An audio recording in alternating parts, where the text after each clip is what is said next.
the screeching of tires, the sickening crunch of metal. Then, nothing. Just absolute, terrifying silence.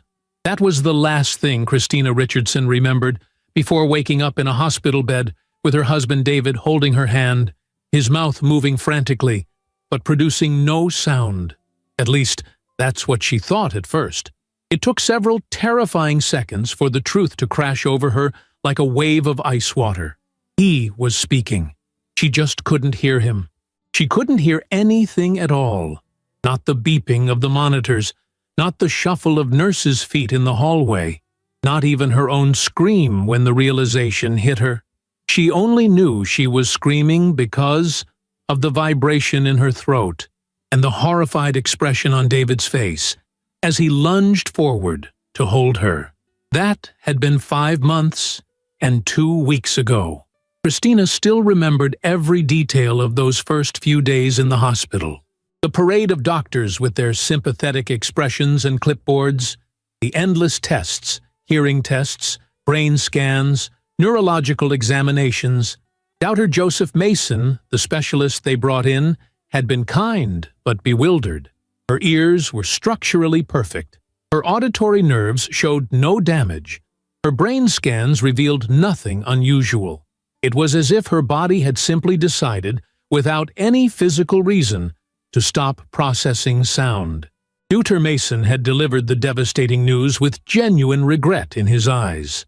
"There are rare cases like yours," he had written on a notepad, his handwriting surprisingly neat for a doctor. "Most patients don't recover their hearing.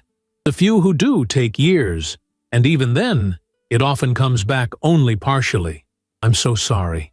Christina had nodded numbly, watching David's face crumble as he read the words over her shoulder. He had been so attentive those first few weeks, so patient, so loving. Or at least, that's what she had believed. Now, sitting in her kitchen on a quiet Tuesday morning 5 months later, preparing breakfast while the late autumn sun streamed through the windows, she could almost laugh at her own naivety. Almost. The bitter taste in her mouth made laughter impossible. The first few weeks after leaving the hospital had been the hardest. Christina would forget, sometimes, that she was deaf. She would wake up and expect to hear the birds outside her window, the hum of the refrigerator, the gurgle of the coffee maker. Instead, there was only silence. Heavy, oppressive, absolute silence. It felt like being trapped underwater, watching the world move around her but unable to participate in it. David would speak to her out of habit, then catch himself, his face flushing with embarrassment as he pulled out his phone to type his response instead. They had developed a system quickly. She would speak, he would type. It wasn't perfect, but it worked. The hardest part wasn't the silence itself. It was the isolation. Christina had never realized how much of human connection depended on sound until it was gone. The comfortable companionship of sharing a room with someone, hearing them breathe, hearing them move. The casual exchanges that happened without looking at each other, a comment from the kitchen while someone was in the living room, a question called from upstairs. All of that was gone. Now, every interaction required deliberate attention, direct eye contact, the constant presence of a phone or notepad. It was exhausting. But Christina was nothing if not resilient. By the second month, she had started to adapt. She discovered closed captioning and subtitles, though watching television felt hollow without sound. She tried it for a few weeks, but something about seeing the actors' mouths move silently made her feel even more disconnected from the world. So she had turned instead to her old love, books. She had always been a reader, but now books became her lifeline. She devoured them, sometimes finishing 2 or 3 in a week. In the pages of novels, the silence didn't matter. The stories unfolded in her mind with all their richness intact. She had also started learning American Sign Language. It felt important somehow to connect with this new identity she had been forced to adopt. The deaf community, she learned, was vibrant and proud. They didn't see deafness as a disability, but as a different way of experiencing the world. Christina wasn't sure she was quite there yet. The grief of losing her hearing was still too raw, but the ASL videos online gave her a sense of purpose. She practiced for hours each day, her hands slowly learning to speak what her voice could no longer hear. David had tried to learn too in the beginning. He had sat with her during those first few lessons, attempting to mirror her hand shapes, laughing when he got them wrong. Looking back now, Christina wondered if even that had been a performance. How long had he been planning his betrayal? Had it started before the accident? Or had her deafness simply provided him with an opportunity too convenient to pass up? By the third month, something had shifted. Christina had woken up one morning and realized that she felt okay. Not happy, exactly. Not even close to the life she had imagined for herself, but okay. She had survived the initial devastation. She had learned to navigate her silent world. She had found new routines, new comforts, new ways of being. The grief was still there, a constant ache in her chest, but it no longer threatened to drown her. She could breathe around it. David had seemed relieved by her adjustment. He had started working longer hours again, something he had cut back on immediately after the accident. Christina understood, or thought she did. Life had to go on. Bills had to be paid. They couldn't both put their lives on hold indefinitely just because she couldn't hear. She appreciated, she told herself, that he was getting back to normal. It meant he trusted that she could handle things, that she was strong enough to be okay without constant supervision. What she hadn't known, of course, was what getting back to normal actually meant for David. By the fourth month, they had settled into a comfortable routine. Christina would wake up early, do her morning yoga routine, something she had started as a way to stay grounded in her body when everything else felt so disconnected, and then read for an hour before making breakfast. David would wake up around 7:30, shower, dress, and join her in the kitchen. They would eat together, him typing occasional comments on his phone, her responding verbally. It wasn't the easy companionship they had once shared, but it was something. After breakfast, he would leave for work, and Christina would have the house to herself. She filled her days with reading, practicing ASL, taking long walks in their quiet neighborhood, where the silence didn't feel quite so oppressive, because the world around her was silent too. In the evenings, David would come home, and they would have dinner together. Sometimes they would sit in the living room afterward, her with a book, him with his laptop or phone. She couldn't hear whatever he was watching or reading, but she could see the glow of the screen reflected in his face, could see his expressions change. It felt almost normal, almost like before. She had even started to think that maybe, just maybe, they would be okay, that their marriage could survive this, that love could transcend something as fundamental as hearing. She had been so foolish. The fifth month had brought a kind of peace. Christina had truly accepted her new reality. This was her life now. She was deaf, and she might be deaf forever, and that was okay. She had learned that okay was enough. She had even started thinking about what came next. Maybe she could find a job that accommodated her deafness. Maybe she could volunteer with the deaf community. Maybe she could start a blog about her experience, help others who were going through the same thing. The future, which had seemed so bleak and empty in those first terrible weeks, had started to take shape again. It looked different than she had imagined, but it was still a future worth living. David had seemed happy too. He smiled more. He was more relaxed. He brought her flowers one evening for no reason at all, typing on his phone, "Just because I love you and I'm proud of how strong you've been." Christina had cried, holding the bouquet of sunflowers, her favorite, and thinking that maybe the accident had actually strengthened their marriage. Maybe going through something so difficult together had reminded them of what really mattered. She had been so incredibly, painfully wrong. It was 15 days ago when everything changed. Christina woke up on a Thursday morning to an unfamiliar sensation. At first, she couldn't identify it. It was irritating, persistent, like something buzzing in her ears. She lay in bed, disoriented, trying to understand what was happening. And then, all at once, she recognized it. The air conditioner. She was hearing the air conditioner, the soft hum of it running, a sound so mundane she had never paid attention to it before the accident, now seemed like the most beautiful thing in the world. Her heart began to race. She sat up slowly, afraid that any sudden movement might shatter this fragile miracle. She clapped her hands softly. The sound was muted, but unmistakable. She could hear it. She snapped her fingers next to her ear. Clear as day. Oh my God! Oh my God! She was hearing again. After 5.5 months of silence, after the doctors had told her it was likely permanent, her hearing had simply come back. Christina's first instinct was to wake David immediately, to shake him awake and share this incredible, impossible news. But he was in the bathroom. She could hear the shower running, another sound that made her want to weep with joy. And she decided to wait. She wanted to surprise him. She imagined his face when she told him. The shock, the joy, the relief. They could celebrate together. They could finally have a normal conversation again without phones and typing.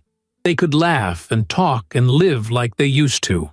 She sat on the edge of the bed, trembling with excitement and disbelief, listening to the ordinary sounds of their bedroom, the tick of the clock on the nightstand, the soft whoosh of air through the vents, the distant rumble of a car passing on the street outside. Each sound felt like a gift. She had spent 5 months mourning these sounds, and now they were back. It felt like waking up from a nightmare to discover that everything was okay after all. Then David's phone, which he had left on the nightstand, began to ring. Christina looked at it, seeing an unsaved number on the screen. She heard the shower shut off. A moment later, through the bathroom door, she heard David's voice for the first time in 5.5 months. "Hi, babe." Christina's smile froze on her face. Babe. He had called someone babe, not honey, which is what he usually called her. Babe. The word felt wrong, unfamiliar. But maybe, she told herself, heart already beginning to sink, maybe she was misremembering. Maybe he did call her babe sometimes. Maybe. "I can't talk long," David's voice continued, slightly muffled by the door, but perfectly audible to Christina's newly restored hearing. She's still asleep. But even if she was awake, she wouldn't hear anything anyway. The words hit Christina like a physical blow. She sat frozen on the bed, her hand pressed to her mouth, as her husband of 7 years, the man she had trusted through the darkest period of her life, continued talking to whoever was on the other end of that phone call. "I miss you too," he said, and Christina could hear the smile in his voice, the warmth, the intimacy. "I can't wait until we can be together properly. Just be patient a little longer, okay? I love you." The bathroom door opened. David walked out, phone to his ear, and nearly dropped it when he saw Christina sitting up in bed, staring at him. For a split second, pure panic flashed across his face. Then he seemed to remember that she was deaf, and his expression smoothed into a smile. He mouthed good morning and waggled the phone, rolling his eyes as if to say, "Work calls, so annoying." Christina didn't respond. She couldn't. Her mind was reeling, trying to process what she had just heard, trying to reconcile the loving, attentive husband she thought she knew with the man who was apparently having an affair, the man who had just used her deafness, her disability, her trauma, as cover for his infidelity. David said something into the phone. She was too shocked to focus on his words, and then hung up. He walked over to the bed, leaned down, and kissed her forehead. Christina sat absolutely still, barely breathing. He walked to the closet, whistling softly, whistling as if he had nothing in the world to feel guilty about, and started getting dressed for work.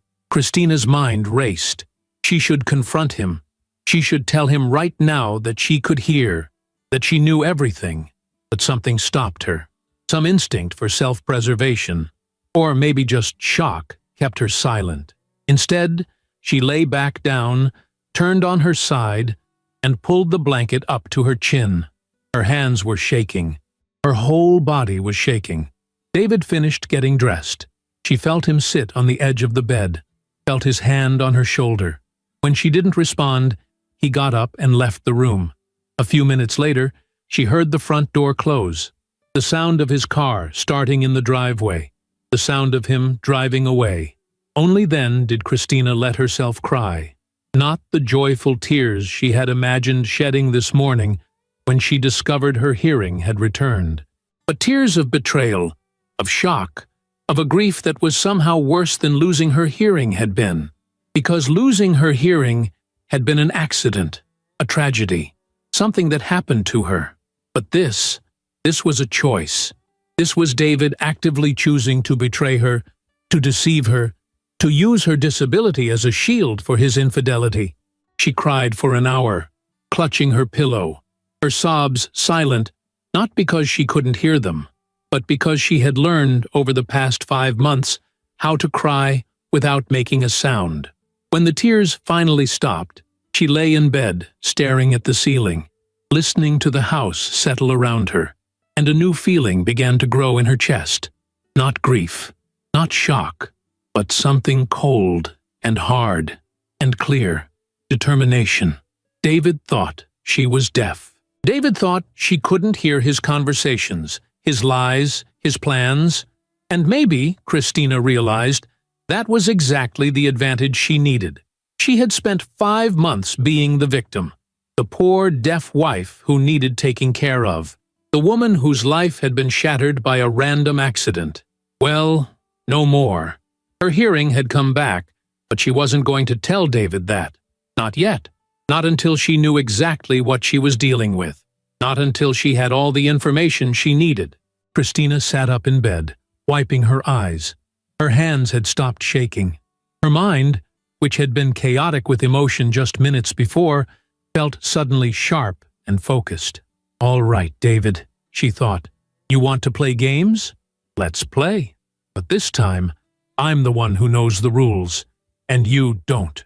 She got out of bed, walked to the bathroom and looked at herself in the mirror. Her eyes were red from crying, but there was steel in them now. She washed her face, brushed her hair, and got dressed. She had work to do, information to gather, a strategy to plan. David had given her a gift, though he didn't know it. He had shown her exactly who he was, and Christina was going to use every second of his ignorance to her advantage. The miracle of her recovered hearing had become something else entirely. Not a gift, but a weapon, and Christina Richardson was going to use it. The first 3 days after Christina's hearing returned were the longest of her life, longer even than those first terrible days in the hospital when she had realized she was deaf. At least then, the shock had been numbing, a kind of merciful fog that dulled the sharp edges of reality. Now, there was no fog. Every moment was crystal clear, painfully vivid, as she navigated her home pretending to be someone she wasn't anymore, while listening to her husband destroy their marriage one phone call at a time. She had to be careful, so incredibly careful. 7 years of marriage meant David knew her habits, her reactions, her tells. One wrong move, one instinctive response to a sound she supposedly couldn't hear, and the whole thing would fall apart.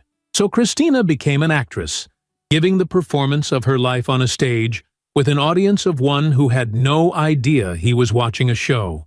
That first morning, after David left for work, she had sat in their kitchen for 2 hours, just listening. The refrigerator hummed.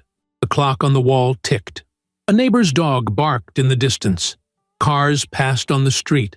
Birds sang in the trees outside. Every single sound was a revelation, a reminder of what she had lost and found again. But they were also a reminder of what she had to hide. She couldn't react to any of it, not when David was around.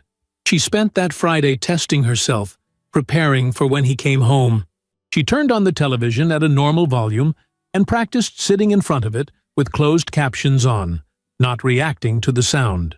She dropped a pan in the kitchen and forced herself to remain calm, to not jump at the crash. She set alarms on her phone at random intervals and trained herself to ignore them unless she was looking at the screen. It was exhausting, this constant vigilance, but it was necessary. When David came home that evening, Christina was ready. She was sitting on the couch with a book, exactly where she would have been when she was deaf. He walked in, and she didn't look up until she saw his shadow fall across the page. She smiled at him, the same smile she had been giving him for months. He smiled back, walked over, and kissed the top of her head. Then he pulled out his phone and typed, "How was your day?" She set down her book and spoke out loud, as she always did. "It was good. I finished 2 books. How was work?" He typed again, "Busy. I'm exhausted. Going to take a shower." She nodded and picked up her book again, but as he walked toward the bathroom, she watched him from the corner of her eye. The moment he thought she wasn't looking, his expression changed. The tired smile fell away, replaced by something else. Irritation? Frustration? She couldn't quite read it. Then he pulled out his phone, and she heard his thumb tapping the screen rapidly, texting someone. When he disappeared into the bathroom, she heard the shower turn on, but she also heard his voice. "Hey, baby. Sorry I couldn't talk earlier. She's home, so I have to keep it short." Christina's grip on her book tightened, her knuckles white. She forced herself to keep staring at the page, even though she couldn't focus on a single word.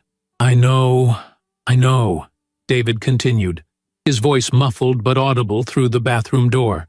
"I want to see you too. Tomorrow night? I'll tell her I have to work late." "Yeah, that works." "Okay, I have to go. Love you." The water shut off a few minutes later. David emerged from the bathroom in sweatpants and a t-shirt, looking relaxed and content. He sat down next to Christina on the couch and showed her his phone. "Want to order takeout for dinner? I don't feel like cooking." "Sure," Christina typed back, maintaining the routine they had established during her deafness. "What sounds good?" They ordered Thai food. They ate together at the kitchen table. David showed her funny videos on his phone that she pretended to watch with the captions on. They did the dishes together afterward, moving around each other in the familiar dance of a long marriage. And the whole time, Christina felt like she was watching the scene from outside her own body. This man loading the dishwasher next to her, laughing at something on his phone, casually touching her lower back as he reached past her for a glass. This man was a stranger, a liar, a cheater who was using her disability as cover for his betrayal. When they went to bed that night, David fell asleep almost immediately. Christina lay awake next to him, listening to him breathe. She had missed this sound so much during her months of deafness. The simple comfort of hearing another person's breath in the darkness. Now, it made her skin crawl. She wanted to shake him awake, to scream at him, to demand answers. Instead, she carefully slid out of bed and went to the living room. She needed a plan, not just an emotional response, but a real strategy. Because Christina was beginning to understand that this wasn't just about an affair. There was something else going on, something she hadn't fully grasped yet. The way David had talked on the phone, not just about missing his mistress, but about timing, about being patient, about waiting for the right moment. What was he waiting for? Christina spent that night researching on her laptop, the screen brightness turned down low. She read articles about infidelity, about divorce, about financial protection in marriages. She learned things she had never thought she would need to know. How to document evidence of an affair. How to protect yourself financially before filing for divorce. How to hire a private investigator. She read until her eyes burned and the sky started to lighten outside the windows. Then she crept back to bed and lay down next to David, who was still sleeping peacefully, as if he didn't have a care in the world. Saturday morning, David woke up cheerful. He made them both coffee. Christina could smell it brewing, could hear the percolator, but pretended not to notice until he brought her a cup and gently touched her shoulder. She looked up from her book and smiled, accepting the coffee with a grateful nod. He sat across from her at the kitchen table and pulled out his phone to type, "Want to do anything fun today? We could go to that farmer's market you like." It was so normal, so achingly, devastatingly normal. This was the David she had married, the thoughtful husband who remembered that she liked the farmer's market, who made her coffee just the way she preferred it. How could this person and the person she had heard on the phone be the same man? They went to the farmer's market. David held her hand as they walked between the stalls. He helped her pick out fresh vegetables, joking around with the vendors by typing on his phone and showing them his messages to explain that his wife was deaf. The vendors were universally sympathetic and kind, going out of their way to make sure Christina felt included. She smiled and thanked them, all while wanting to scream that it was all a lie, that she could hear every word they were saying, that her loving, attentive husband was a fraud. When they got home, David said he had some work emails to catch up on and disappeared into their small home office. Christina put away the groceries, then quietly moved closer to the office door. She could hear him in there, talking on the phone, not typing, talking, because he thought she couldn't hear him. "I can come by around 8, he was saying. "She'll be asleep by then. She goes to bed early now. Yeah, I can stay for a few hours. I miss you so much, baby. This is so hard, pretending everything is normal." Christina's hands were shaking as she gripped the edge of the doorframe. Pretending everything is normal. That's what he was doing. Pretending, just like she was. They were both actors in this horrible play, except only one of them knew the other was performing. She heard him wrapping up the call and quickly moved back to the kitchen. When he emerged a few minutes later, she was calmly washing vegetables at the sink, her back to him. She felt him approach, felt him wrap his arms around her waist from behind, felt him kiss her neck. Every cell in her body wanted to recoil, but she forced herself to lean back into him, to smile, to play her part. That evening, after dinner, David typed on his phone, "I forgot I have to finish a big project tonight. Might be working late. Don't wait up for me, okay?" Christina nodded understandingly. She even typed back, "Don't work too hard. Love you." "Love you too," he responded, and kissed her forehead before heading upstairs to change into nicer clothes. He left around 7:30, calling out a goodbye that she acknowledged with a wave, even though she had heard him perfectly. The moment his car pulled out of the driveway, Christina sprang into action. She had been thinking about this all day, planning her next move. She needed evidence. Real, concrete evidence that would hold up legally. She grabbed her phone and opened the voice recorder app. Then she went to David's home office. His laptop was closed but not locked. He had never been particularly careful about security at home. Why would he be? His wife was deaf. She couldn't hear him typing his password. Christina opened the computer and found it already logged in. She spent the next hour carefully going through his emails, his text messages, his browsing history. What she found was worse than she had imagined. The affair wasn't new. It had been going on for 4 months, starting well before her accident. The woman's name was Jessica. She was a colleague from David's office. The emails between them were intimate, explicit, full of plans for a future together. But it was the more recent messages that made Christina's blood run cold. In an email dated just 2 weeks ago, David had written to Jessica, "I know this is hard, baby, but we have to be patient. The timing has to be right. Once I get the financial stuff handled, I can file for divorce without losing everything. Her condition actually makes it easier. She'll sign whatever I put in front of her. She doesn't really understand all the legal and financial stuff anyway, and with her being deaf now, I can tell her it's just regular paperwork. By the time she realizes what happened, it'll be too late." Christina had to read it 3 times before the full implications sank in. He wasn't just cheating on her. He was planning to rob her, to use her deafness, her vulnerability, her trust, to steal the assets they had built together during their marriage. The house, the savings, the investment accounts, He was planning to transfer it all out of joint ownership before filing for divorce. She took screenshots of everything, every email, every text message, every piece of evidence she could find. She sent them all to her own email account, then carefully cleared the browsing history and closed the laptop, leaving everything exactly as she had found it. Then she sat back in David's office chair and tried to process what she had learned. This wasn't just betrayal. This was calculated, premeditated theft. He had been planning this for weeks, maybe longer, using her disability as a weapon against her, banking on her trust, her love, her lack of understanding about financial matters. But he had made one critical mistake. He had assumed she would stay deaf. He had assumed she would remain in the dark, vulnerable and trusting, while he systematically dismantled their life together. He had no idea that she could hear everything, that she knew exactly what he was planning, that she was no longer the victim he thought she was. Christina heard his car pull into the driveway around 11:30.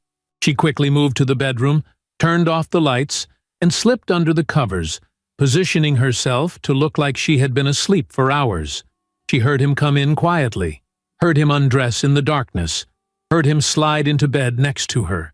He smelled like perfume. Not her perfume, someone else's. She lay there in the dark, listening to him settle into sleep, and felt something shift inside her. The grief and shock of the past few days was hardening into something else, something colder and sharper. David thought he was the one in control. He thought he was the predator, and she was the prey. But he was wrong. She had information he didn't know she had. She had access to his plans, his secrets, his lies. And she had something else he had taken for granted and forgotten about. She had survived 5 months of absolute silence.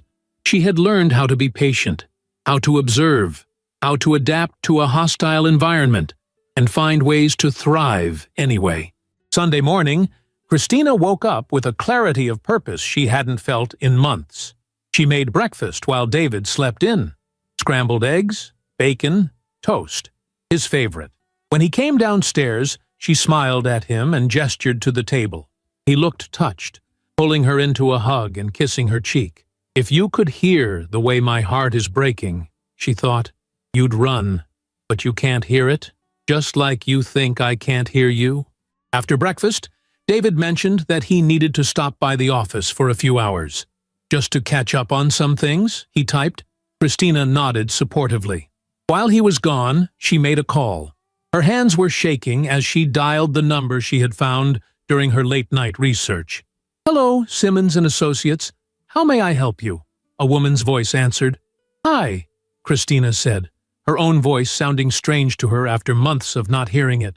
"My name is Christina Richardson, and I need to speak with Valerie Simmons about a divorce case. It's urgent." Valerie Simmons had a voice that immediately put Christina at ease. Calm, professional, but with an underlying warmth that suggested she genuinely cared about her clients. They scheduled a meeting for Monday afternoon, during a time when David would definitely be at work. Christina had been careful to use her own email address that David didn't have access to, one she had set up years ago for online shopping and had barely used since. Now it became her lifeline, her secret communication channel to the outside world that her husband believed she was too isolated to access. That Sunday afternoon, while David was allegedly at the office but more likely with Jessica, Christina began the meticulous work of gathering additional evidence. She retrieved old financial statements from the file cabinet in their spare room, photographing each one with her phone. Bank statements, investment account summaries, mortgage documents, the deed to their house, everything that showed what they owned jointly. If David was planning to transfer assets, she needed a clear record of what existed before he started moving things around. She also started keeping a detailed log on her phone, time-stamped and dated.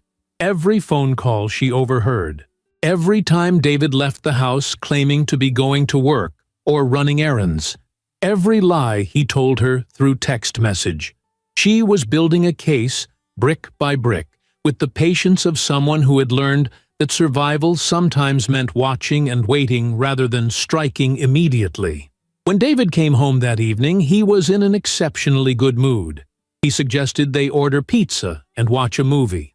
Well, she would watch with captions while he provided company. It was such a normal, couple-like thing to do that Christina almost broke character, almost let the rage and hurt show on her face. But she swallowed it down and nodded enthusiastically. They sat on the couch together, his arm around her shoulders, her head resting against his chest, where she could hear his heartbeat, strong and steady, the heartbeat of a liar. Monday morning arrived with a gray drizzle that matched Christina's mood. David left for work at his usual time, kissing her goodbye and reminding her via text that he would be home late because of a department meeting. Christina waited 30 minutes after he left, long enough to be certain he wasn't coming back for something he forgot, and then got ready for her appointment with Valerie Simmons. The law office was in a modern building downtown, all glass and steel and implied competence. Christina signed in at the reception desk, and within minutes, a woman in her early 40s appeared.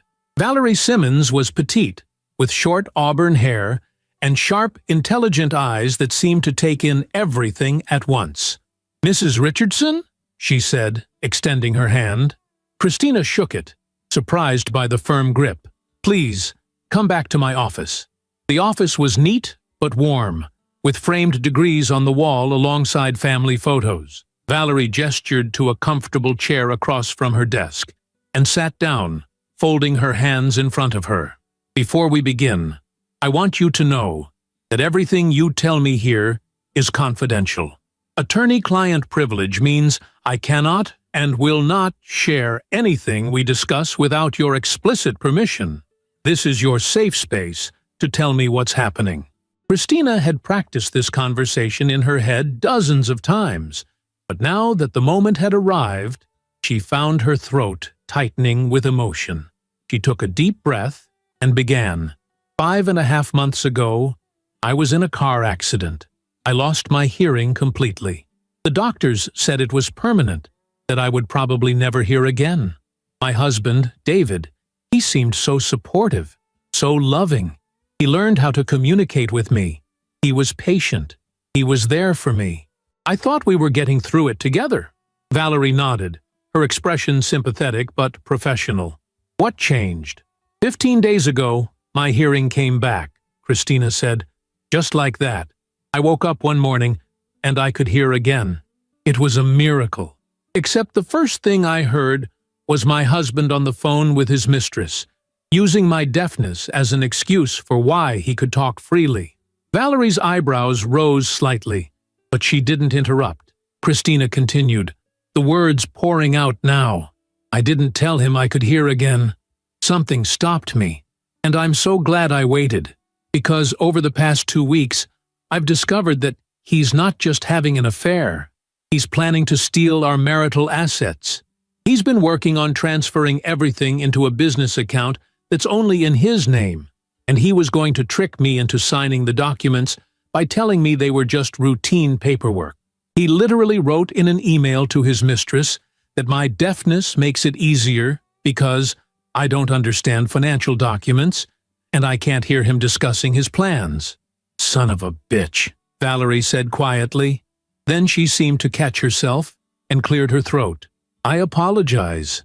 That was unprofessional. But, Mrs. Richardson, what your husband is planning is not just morally reprehensible. It's illegal.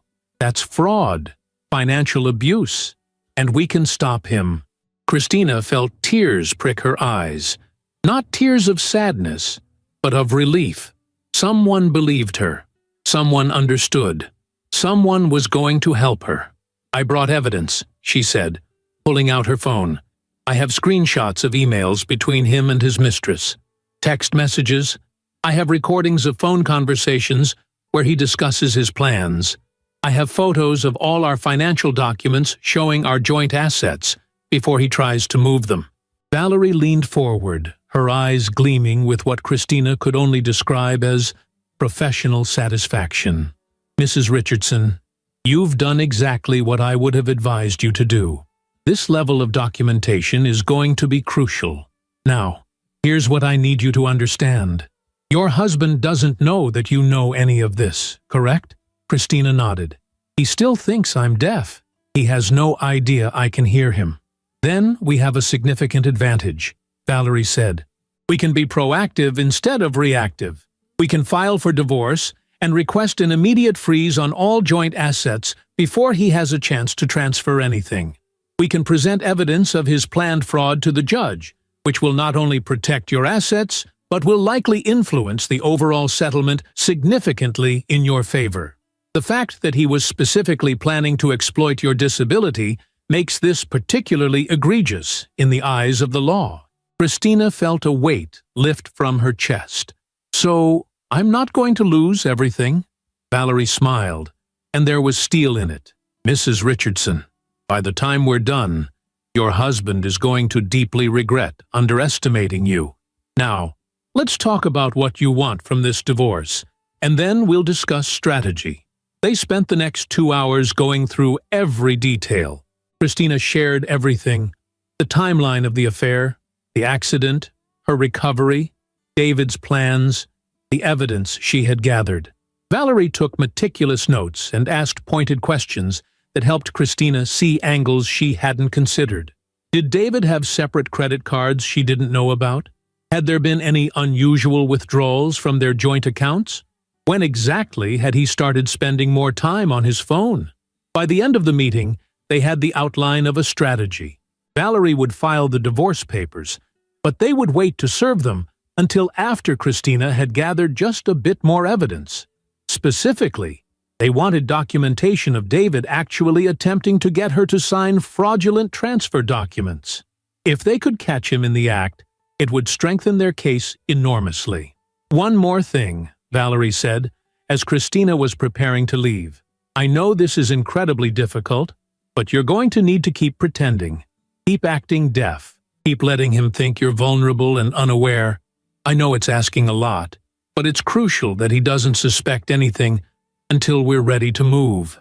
Christina nodded. I've been doing it for 2 weeks already. I can do it a little longer. You're stronger than he knows, Valerie said. That's going to be his downfall.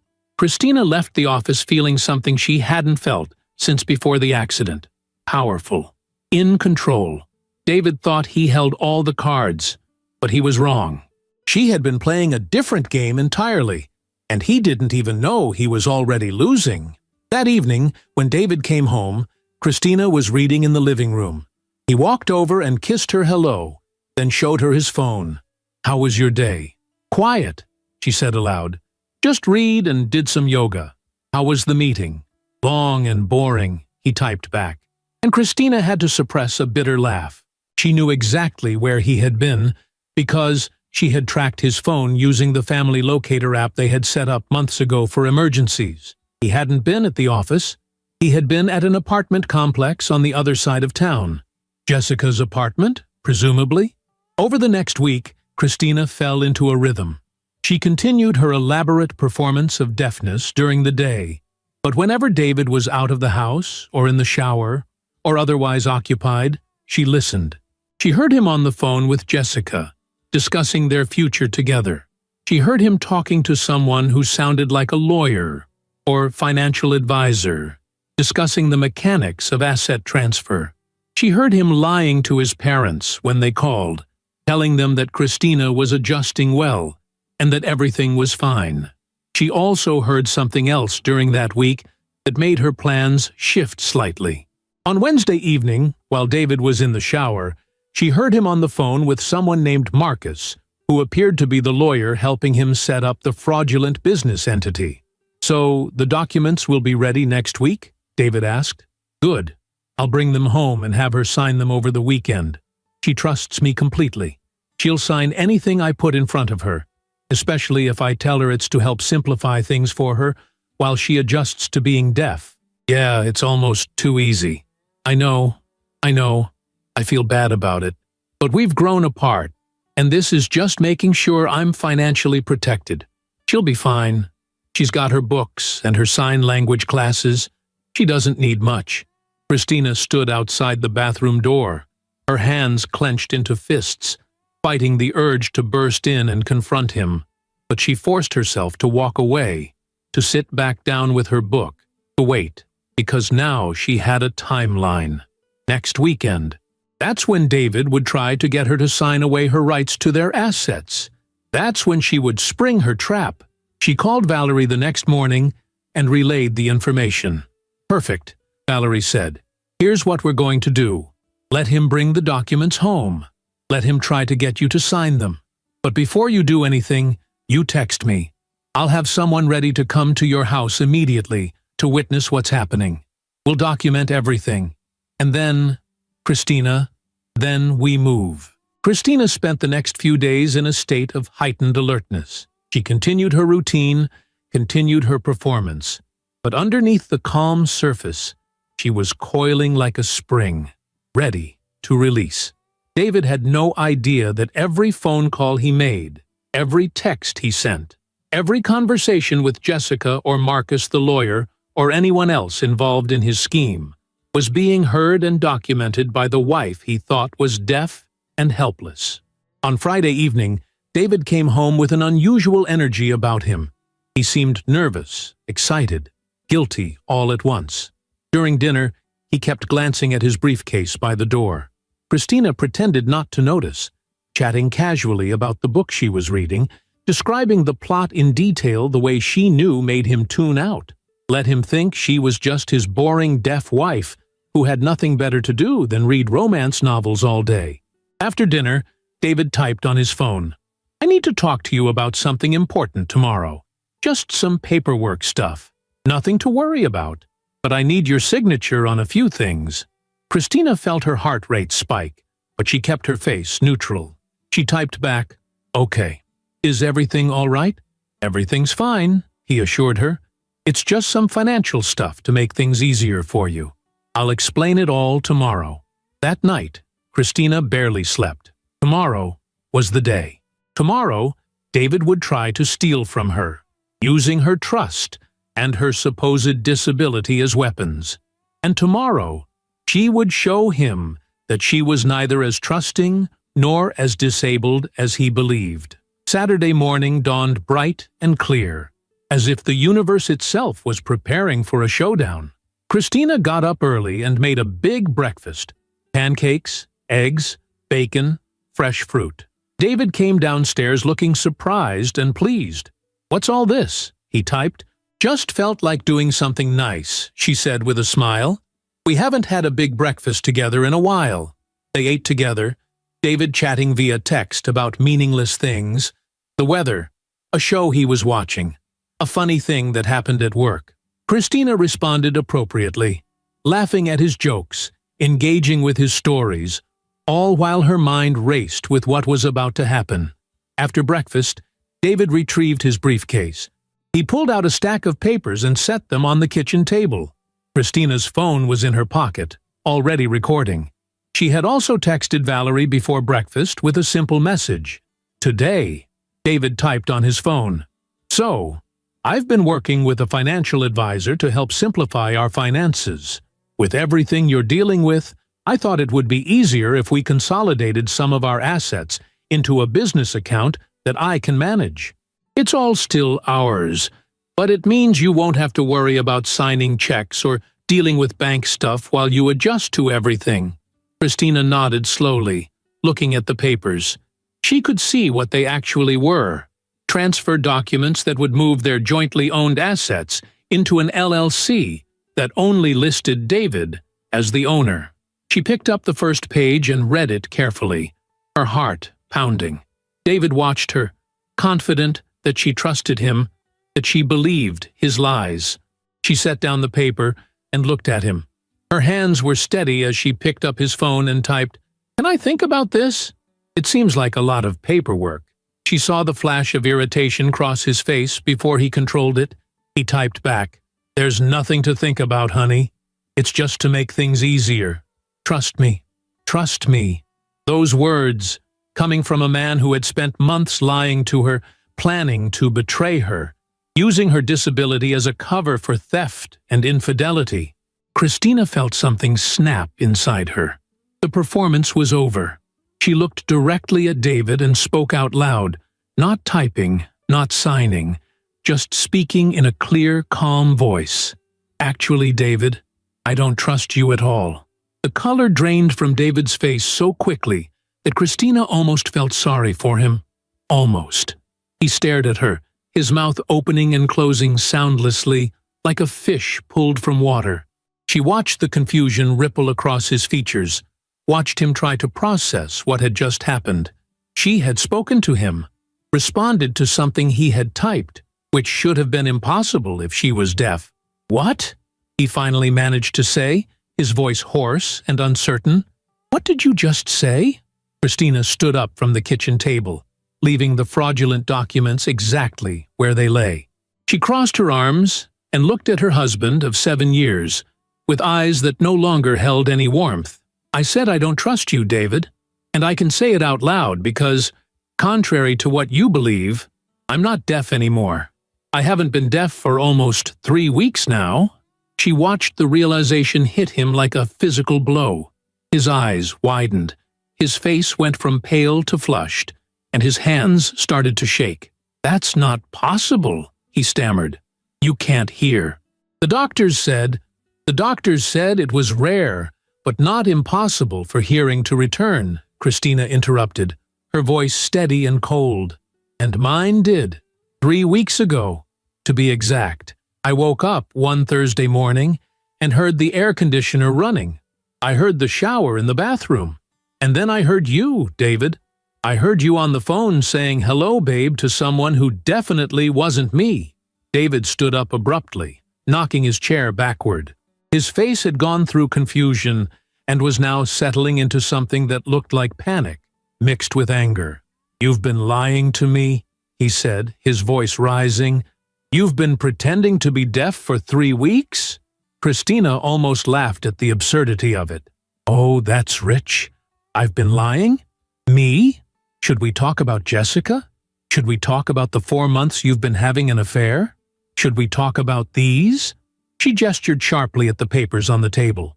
"These documents that are supposed to simplify our finances but are actually designed to transfer all of our joint assets into your name only?" David's mouth opened, but no sound came out. Christina could see his mind racing, trying to figure out what she knew, how much she had heard, whether there was any way to salvage this situation. She didn't give him time to formulate a response. "Let me save you the trouble of thinking up more lies," she said. "I know everything. I've heard every phone call you've made to Jessica over the past 3 weeks. I've heard you planning your future together. I've heard you talking to your lawyer friend Marcus about how to set up this fraudulent business entity. I've heard you tell Jessica that I'm too stupid to understand financial documents, and that my deafness makes me the perfect victim for your little scheme." She paused, watching him flinch at her words. "Oh, and by the way, I've recorded most of those conversations. So has my attorney." "Your attorney?" David's voice cracked on the words. "What attorney?" "Valerie Simmons," Christina said calmly. "She's excellent, very thorough. We've been working together for the past week and a half, building a case. Did you know that what you're attempting to do here is called financial fraud? That exploiting someone's disability for financial gain is not just morally reprehensible, but actually illegal?" Valerie explained it all to me in great detail. David sank back down into his chair, or rather, he collapsed into it. His face had gone gray. "Christina," he said, and his voice had shifted now, becoming pleading. "Christina, please, I can explain. This isn't what it looks like." "Really?" Christina's voice dripped with sarcasm. "So you're not having an affair with Jessica from your office? You haven't been sleeping with her for the past 4 months? You're not in love with her? You weren't planning to divorce me after stealing all of our assets? Please, David, explain to me what it actually looks like, because I'm dying to hear your version of reality. It's not, I didn't." David ran his hands through his hair, a gesture of frustration she had seen 1,000 times during their marriage. The affair? Yes, okay. That happened, but I wasn't trying to steal from you. I was just trying to protect myself financially. Marriage is a partnership, but if it ends, people need to look out for themselves. By tricking your supposedly deaf wife into signing away her rights to everything we built together? Christina's voice rose despite her attempts to stay calm. By using my disability as a weapon against me? By literally writing in an email to your mistress that it would be easy because I don't understand legal documents and I can't hear you plotting? You read my emails? David's voice suddenly shifted to anger, as if he had found solid ground to stand on. You invaded my privacy? Christina stared at him in disbelief. Your privacy? Are you seriously trying to make yourself the victim here? You've been cheating on me for months. You've been planning to commit fraud, and you're upset about privacy. You had no right, David started, but Christina cut him off. I had every right, she shouted, finally losing her composure. You're my husband, or at least, you were. And when I realized you were lying to me, using my disability against me, planning to steal from me, yes, I looked for evidence. I protected myself, which is more than you ever did for me. The kitchen fell silent, except for the hum of the refrigerator and the tick of the wall clock, sounds that Christina had learned to treasure again over the past 3 weeks. David sat at the table, staring at the documents that were supposed to have secured his future with Jessica. Christina remained standing, her arms crossed, her jaw set. Finally, David spoke, and his voice was different now, quieter, defeated. How long were you going to keep pretending? Until I had enough evidence to ensure you couldn't hurt me anymore, Christina said simply. Which, as of this morning, I do. Valerie has everything. Every recording, every screenshot, every piece of documentation showing what you planned to do. So now we're going to have a different conversation than the one you planned. She walked to the counter and picked up a manila envelope that had been sitting there, partially hidden behind the coffee maker. She had placed it there that morning, knowing this moment would come. She walked back to the table and dropped the envelope in front of David. Divorce papers, she said, filed yesterday. You'll notice there's also a restraining order on joint accounts. You can't transfer, withdraw, or manipulate any of our shared assets while the divorce is pending. There's also a court order requiring you to provide a full accounting of all financial activities for the past 6 months. Valerie was very thorough. David opened the envelope with shaking hands. As he read through the documents, his face went through a series of expressions: shock, disbelief, anger, and finally, resignation. Christina, he said without looking up. Christina, I'm sorry. I know I messed up.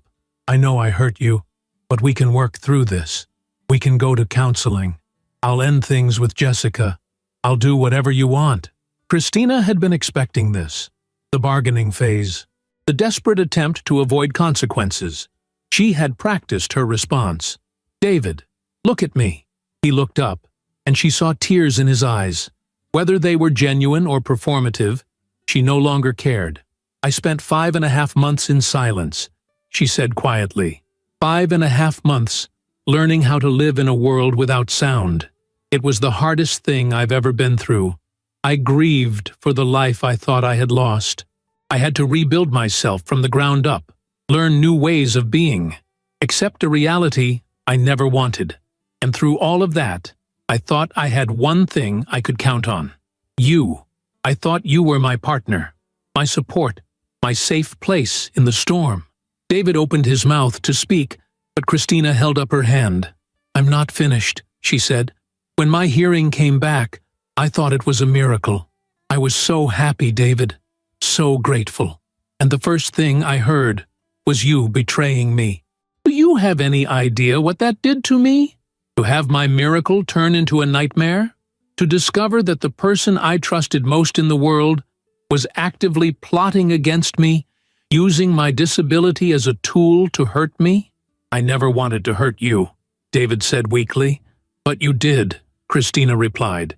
You did hurt me, not just by having an affair, though that's bad enough, but by seeing my deafness as an opportunity. By looking at my vulnerability and thinking, how can I use this to my advantage? That's not something you do to someone you love, David. That's not even something you do to someone you respect. That's what you do to an enemy. I don't see you as an enemy, David protested. I love you. No, Christina said firmly. You love the idea of me. You love having someone who cooks for you and takes care of the house and doesn't ask too many questions. You love having someone who was vulnerable enough that you thought you could manipulate her. But you don't love me. You don't even know me. Because if you knew me at all, you would know that I'm not someone who gives up. I'm not someone who lets herself be victimized. I survived losing my hearing, David. I survived 5 months of silence. Did you really think I wouldn't survive you? The silence that followed was heavy with the weight of their collapsed marriage. David stared at the divorce papers, then at the fraudulent documents he had prepared, then finally at Christina. When he spoke again, his voice was barely a whisper. What happens now? Now you sign the divorce papers, Christina said. You agree to a fair division of assets. You move out of this house by the end of next week, and you pray that I don't decide to press criminal charges for attempted fraud. Criminal charges? David's head snapped up. You can't. I can, Christina interrupted. Valerie explained it very clearly. What you attempted to do is fraud. The fact that I stopped you before you succeeded doesn't make it less illegal. It just means you're incredibly lucky that I'm willing to settle for a divorce instead of a prosecution. Don't test that luck. David looked like he wanted to argue, but something in Christina's expression must have convinced him it would be futile. He picked up a pen from the table and stared at the divorce papers. Where do I sign? Christina had marked all the necessary pages with colored tabs. As David signed each one, she felt a strange mixture of emotions. Relief, certainly. Anger, still simmering beneath the surface. Sadness, for the years they had shared and the future she had imagined. But underneath all of that, something else. Something that felt almost like pride. She had protected herself. She had been smart and strategic and strong. She had refused to be a victim. When David signed the last page, he set down the pen and looked at Christina. I really am sorry, he said. For what it's worth, I did love you. I do love you. I don't know what happened. I got lost somewhere. Christina felt no sympathy. You didn't get lost, David. You made choices. Every day you made choices. You chose Jessica. You chose to lie. You chose to plan to steal from me. Those weren't things that happened to you. They were things you did. Own them. David nodded slowly, then stood up.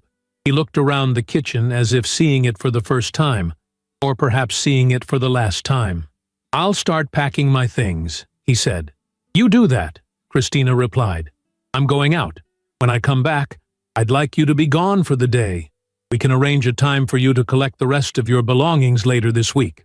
He grabbed her purse and her phone and walked toward the front door. Just before she left, he turned back. David was still standing in the kitchen, looking lost and small. Despite everything, she felt the need to say one more thing. I hope Jessica was worth it, she said quietly. I hope she was worth 7 years of marriage, worth our home, worth every promise you ever made to me. Because from where I'm standing, David, you traded everything real for something that's going to disappear the moment things get difficult. Jessica doesn't want you now that she knows I found out. Valerie's investigators talked to her. She said you were supposed to come to her with money, with freedom, with a clean break. Instead, you're coming with scandal and legal problems and probably significant financial difficulties. She's not interested anymore. David's face crumpled. You talked to Jessica? My attorney's investigators did, Christina corrected. It's amazing what people will say when they're faced with possible legal consequences for their actions. Turns out, Jessica values her reputation at work more than she values your relationship. She's already started distancing herself from you. Didn't you wonder why she hasn't returned your calls this week? Christina watched the realization wash over him. He was losing everything. His wife, his assets, and, apparently, his mistress, too. It should have felt like victory. Instead, it just felt tired. "Goodbye, David," she said, and walked out the door. Christina drove aimlessly for over an hour, just processing everything that had happened. She had done it. She had confronted him.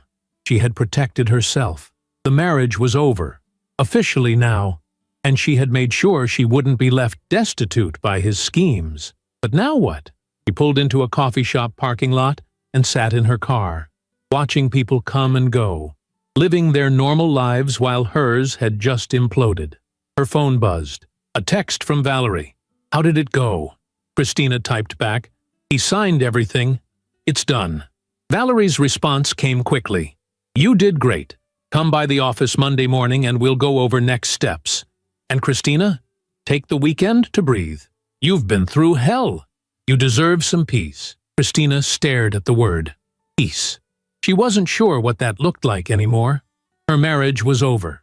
Her trust in people was shattered.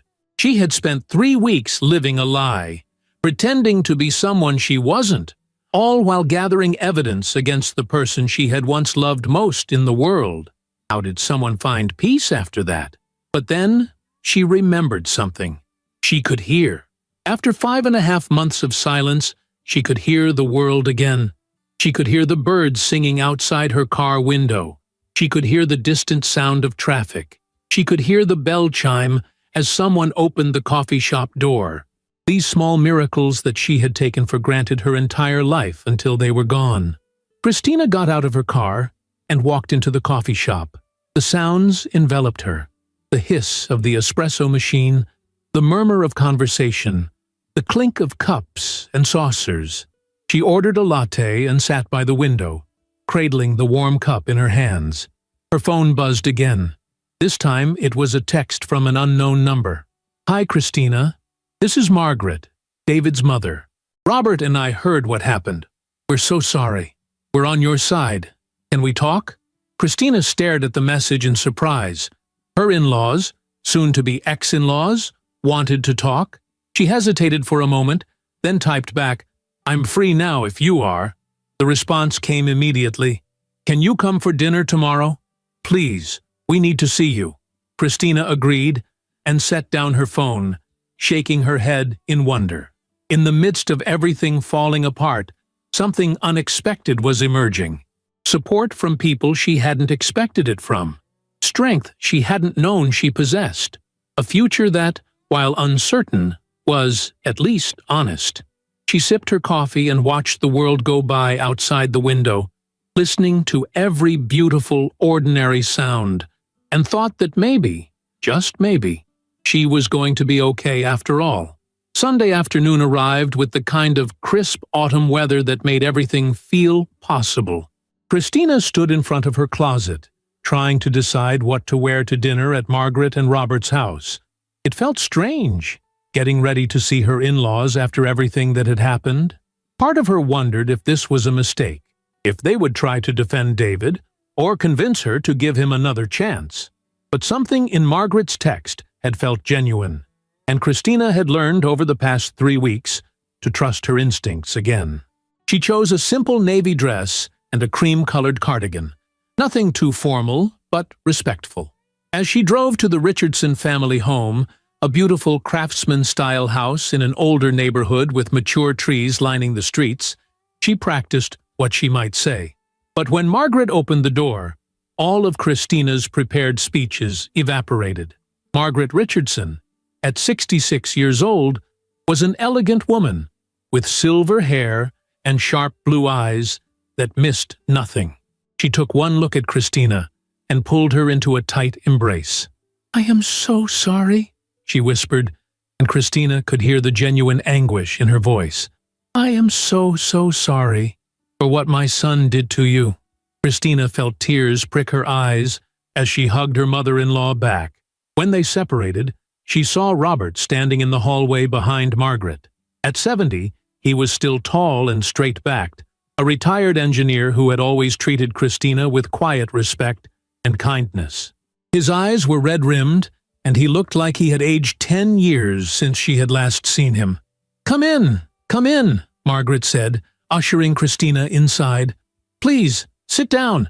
Dinner's almost ready, but we need to talk first." They settled in the living room, Christina on the sofa, and Margaret and Robert in their matching armchairs. The afternoon sun streamed through the windows, illuminating family photos on the walls. David as a child, David graduating from college, David and Christina's wedding day. Christina tried not to look at that last one. Robert cleared his throat and spoke first, his voice heavy with emotion.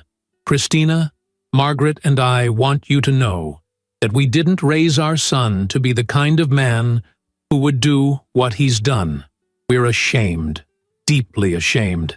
"David came to see us yesterday," Margaret added, her hands clasped tightly in her lap.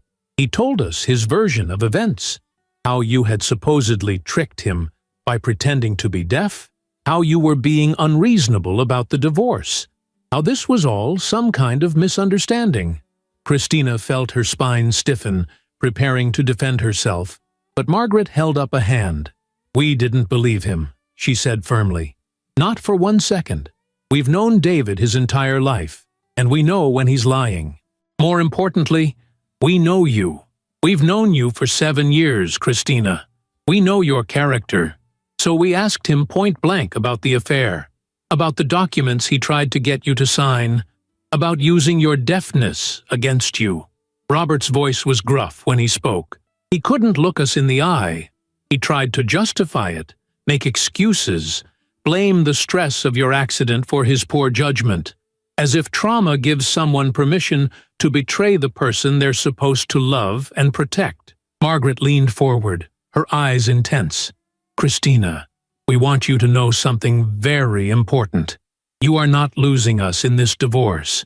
You are our daughter, and that doesn't change just because our son turned out to be a coward and a liar. We will always be here for you." Christina felt the tears she had been holding back finally spill over. She had been so focused on the betrayal from David, on protecting herself financially and legally, that she hadn't allowed herself to think about all the other losses that came with divorce, the family gatherings she would no longer attend, the holidays that would be awkward and divided, the relationships that would inevitably shift or end. She had been prepared to lose Margaret and Robert, along with David, but here they were, choosing her. "Thank you," she managed to say through her tears. "You have no idea how much that means to me." Robert stood up and moved to sit beside Christina on the sofa. He took her hand in his weathered one. "When Margaret and I got married 50 years ago, I made her a promise. I told her that I would always choose to be the kind of man she could be proud of, that I would make decisions I could live with, even when they were hard, even when they cost me something." He paused, his voice catching. "I thought I had taught David the same thing. I thought I had raised him to be a man of integrity. I was wrong, and I'm sorry. I'm sorry he hurt you. I'm sorry he failed you. And I'm sorry that I somehow failed to teach him what real love and commitment look like." "You didn't fail," Christina said gently. "David made his own choices. You can raise someone with all the right values, and they can still choose the wrong path. That's not your fault." Margaret dabbed at her eyes with a tissue. "We told him yesterday that until he takes full responsibility for what he's done, not excuses, not justifications, but real accountability, he's not welcome in this house. Never thought I'd say that about my own son, but I meant it."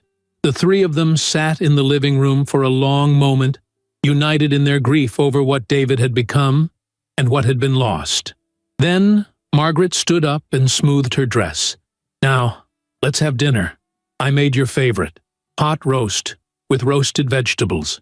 And I want to hear about your plans. What happens next for you, Christina?" Over dinner, Christina found herself opening up in a way she hadn't with anyone except Valerie. She told them about the moment she realized her hearing had returned, about the devastating discovery that followed, about the 3 weeks of pretending and gathering evidence. Margaret and Robert listened with a mixture of horror and admiration. "You're incredibly strong," Robert said when she finished. "To go through losing your hearing, then getting it back, then discovering your husband's betrayal, and still have the presence of mind to protect yourself legally and financially. That takes real strength of character." "I didn't feel strong," Christina admitted. "Most of the time, I felt like I was barely holding it together. There were nights when I would lie in bed next to David, listening to him sleep, and I wanted to scream.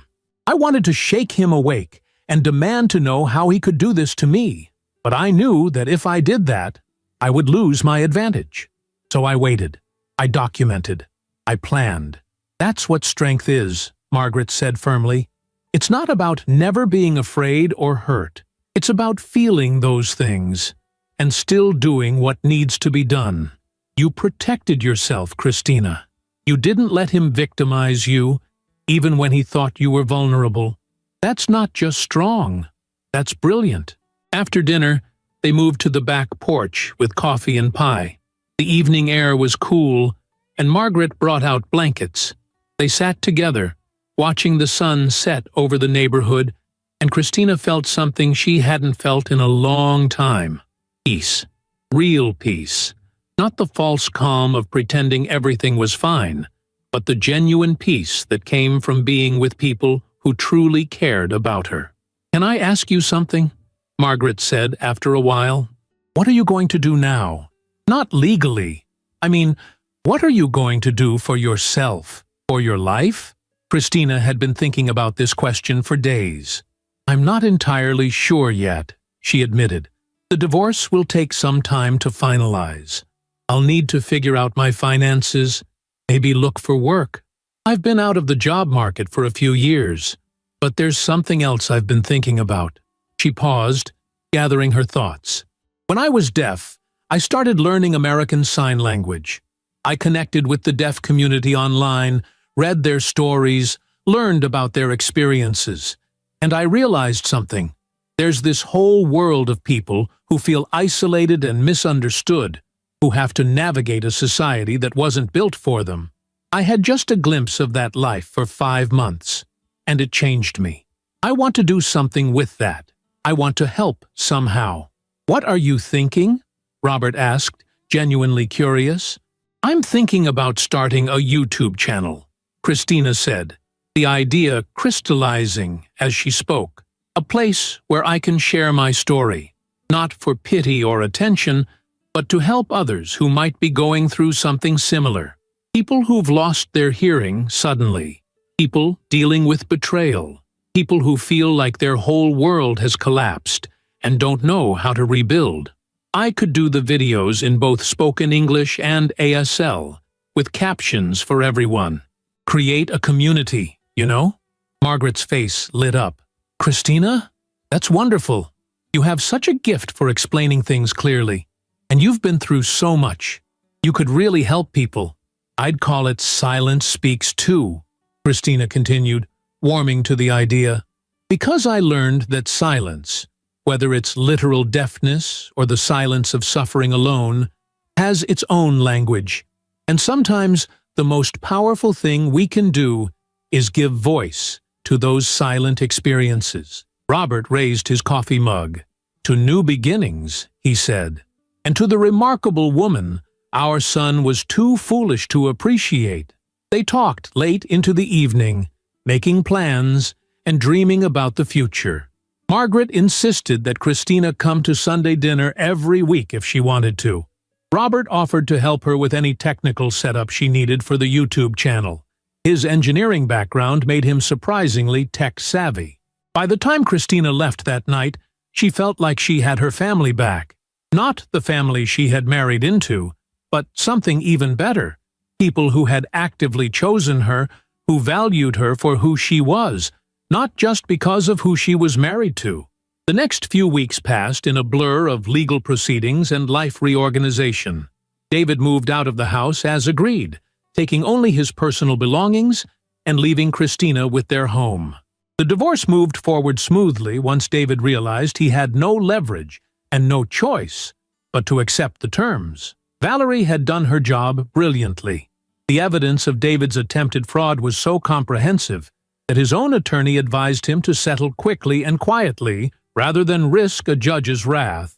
Jessica, as Christina had informed David, had indeed distanced herself completely once the situation became complicated. Christina's investigator had reported that Jessica was already dating someone else from the office.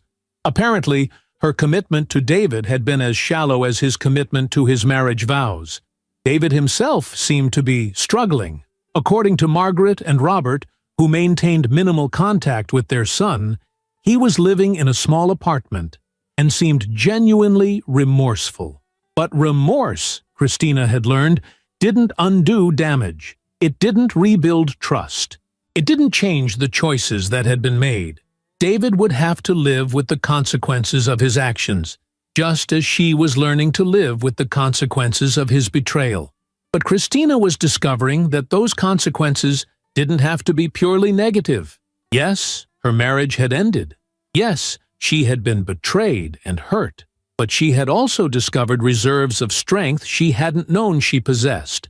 She had learned that she could protect herself, that she could be strategic and patient, that she could survive things that once would have destroyed her. 3 months after the confrontation in her kitchen, Christina sat in her home office, the same room where she had once found David's incriminating emails, and recorded her first YouTube video. She had set up professional lighting, a good microphone, and a simple backdrop. She wore a purple blouse that Margaret had told her looked wonderful on her. Her hair was styled, her makeup was natural, and most importantly, her eyes were clear and confident. "Hello," she said to the camera, speaking clearly while her hands moved in ASL simultaneously. "My name is Christina Richardson, and I want to tell you a story. It's a story about loss and discovery, about betrayal and strength, about silence and finding your voice. This is the story of how I lost my hearing, got it back, and discovered that the most important thing I needed to hear was my own inner voice telling me that I was worth more than how I was being treated." She told her story over the course of that first video, not holding back the painful details but also not dwelling in victimhood. She talked about the accident, the months of deafness, the miracle of recovery that turned into a revelation of betrayal.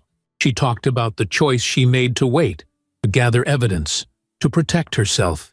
And she talked about what came after: the divorce, the support she found in unexpected places, the decision to rebuild her life on her own terms.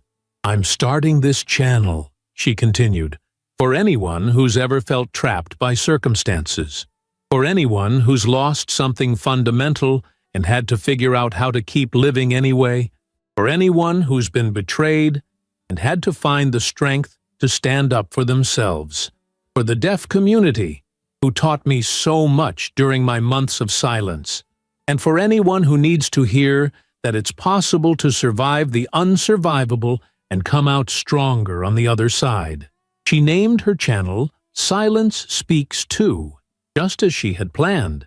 The video went live on a Tuesday morning, and Christina had no expectations beyond hoping maybe a few people would watch it. Instead, within the first week, it had over 50,000 views. Comments poured in from people sharing their own stories of sudden hearing loss, of betrayal, of finding strength they didn't know they had. Christina read every single comment, responded to as many as she could, and felt something she hadn't felt in a long time: purpose. By the end of the first month, her channel had 200,000 subscribers. By the end of the second month, 500,000.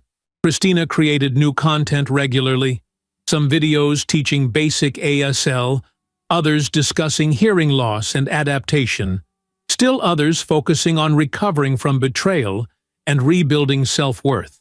She interviewed members of the deaf community, sharing their stories and perspectives. She brought on therapists to discuss trauma and healing. She created a space that was equal parts educational, supportive, and empowering. The ad revenue from the channel, combined with her divorce settlement, meant Christina was financially stable for the first time in her adult life, without depending on anyone else. She hired a part-time assistant to help manage the channel, and started a Patreon where subscribers could support the work and access additional content. Every dollar that came in felt like validation that she was doing something meaningful, something that mattered. 6 months after starting the channel, Christina received a video message that made her cry. It was from a young woman named Sarah, who had lost her hearing in an accident 3 months earlier. Sarah signed in ASL, her hands moving with the desperate precision of someone newly fluent.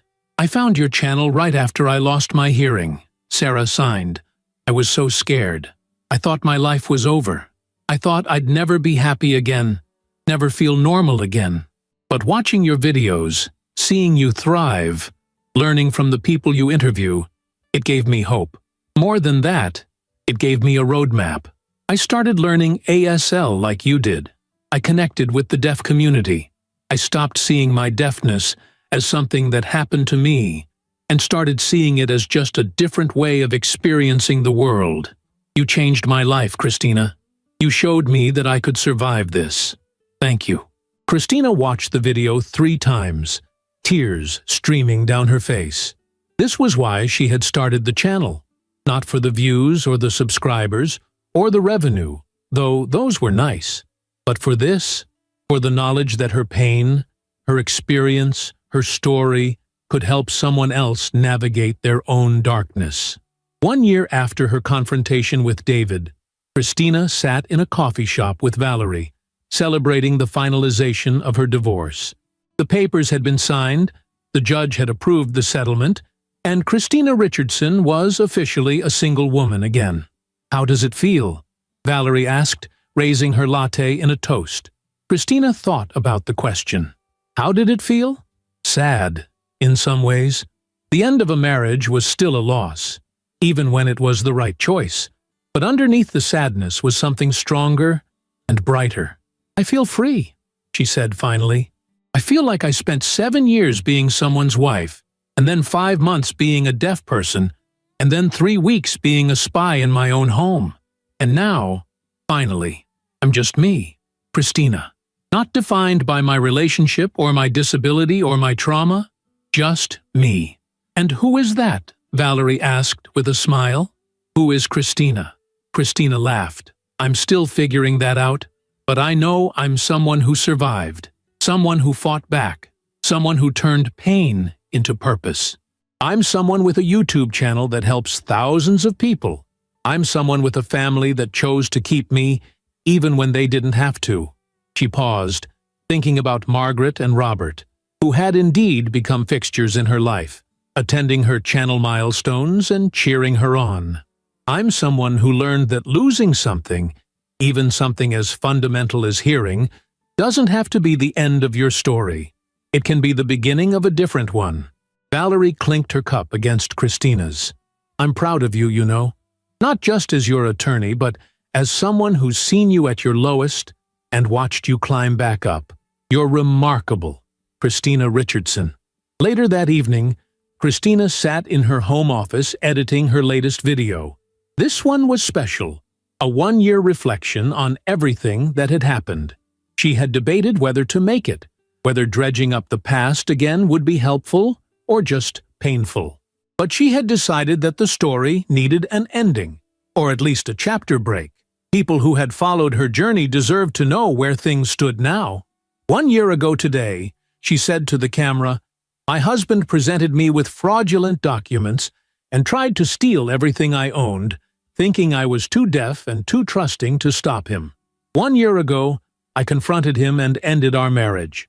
1 year ago, I started the hardest chapter of my life, figuring out who I was without him, without my hearing, without the life I thought I would have." She paused, choosing her words carefully. "Today, I'm sitting in a home that's fully mine. I have a career that fulfills me in ways I never imagined. I have relationships with people who value me for who I am, not what I can do for them. I have a community of 500,000 people who share their stories with me, who support each other, who prove every day that we're stronger than whatever life throws at us." She smiled at the camera, and it was genuine, reaching all the way to her eyes. Today, exactly 1 year later, I can tell you something I couldn't have imagined being true back then. I'm happy. Really, truly happy. Not despite everything that happened, but in some strange way, because of it. I learned who I really was when everything was stripped away. I learned what I was capable of when I had no choice but to be strong. I learned that silence, whether it's the silence of deafness or the silence of keeping secrets while you protect yourself, can be powerful. That sometimes, not speaking is the most strategic thing you can do. She leaned forward slightly, her expression becoming more intense. To anyone watching this who's going through their own nightmare right now, whether it's sudden disability, betrayal, loss, or anything else that makes you feel like your life is over, I want you to hear this. You are stronger than you know. You will survive this. And on the other side of this pain, there's a version of you that's wiser, tougher, more authentic than you've ever been before. Hold on to that. Fight for that. Because you deserve a life that's honest and real and yours. She ended the recording and sat back, looking at the frozen image of herself on the screen. The woman looking back at her was 43 years old now, with a few more lines around her eyes than she'd had a year ago. But those eyes were clear and strong.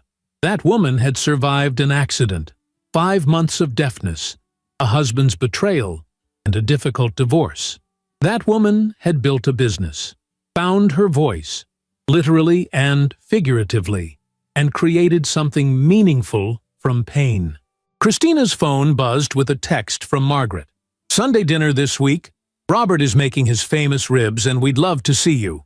She typed back, "Wouldn't miss it for the world." Another text came in, this one from a subscriber. "Just watched your latest video. Started my own channel about recovering from my husband's affair. Thank you for showing me it's possible to turn pain into power."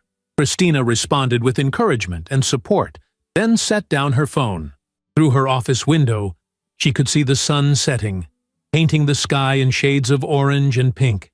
She could hear the evening sounds, birds settling in for the night, a neighbor's dog barking, the distant hum of traffic. Normal sounds, beautiful sounds, sounds she would never take for granted again. Her hearing had returned exactly when it needed to, she realized now. Not a moment too soon. Not a moment too late. It had come back precisely when she needed to hear the truth about her marriage, about David, about what her life had become. And in hearing that truth, as painful as it was, she had been given the chance to change course, to save herself, to choose a different future.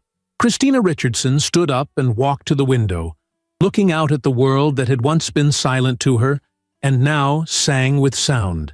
She thought about the journey she had been on, from the screeching tires and crashing metal of the accident, through the vast ocean of silence, to the devastating morning when hearing returned and brought truth with it. She thought about David, who had chosen comfort and selfishness over love and integrity, and who was now living with those choices. She thought about Margaret and Robert, who had shown her what real family looked like. She thought about the thousands of people who watched her videos and found hope in her story. And she thought about herself, about the woman she had been, the woman she had become, and the woman she was still becoming. The woman who had learned that sometimes you have to lose everything to find yourself, that sometimes betrayal opens doors that loyalty would have kept closed, that sometimes the worst thing that happens to you becomes the catalyst for the best version of yourself. Christina smiled at her reflection in the darkening window. Behind her, her office glowed warm and inviting, full of the equipment and notes and plans for future videos, full of purpose and possibility, full of a life she had built with her own 2 hands from the rubble of the one that had collapsed. She had woken up deaf after an accident. Months later, she got her hearing back and heard her husband say, "Hi, babe," to another woman. It should have been the worst moment of her life. In some ways, it was. But it was also the beginning of everything that came after. Everything good, everything real, everything honest and hard-won, and truly hers. And that, Christina thought as she turned back to her computer to finish editing the video that would help someone else survive their own darkness, was worth every moment of pain it had taken to get here. The silence had spoken, and Christina Richardson had learned to listen. If you enjoyed the story, leave a like and subscribe to the channel. And drop a comment below. What city are you watching from? And if your heart tells you to, feel free to leave me a tip on Buy Me a Coffee. Just check the first pinned comment. Thanks for keeping me company and for the coffee, and I'll see you in the next story.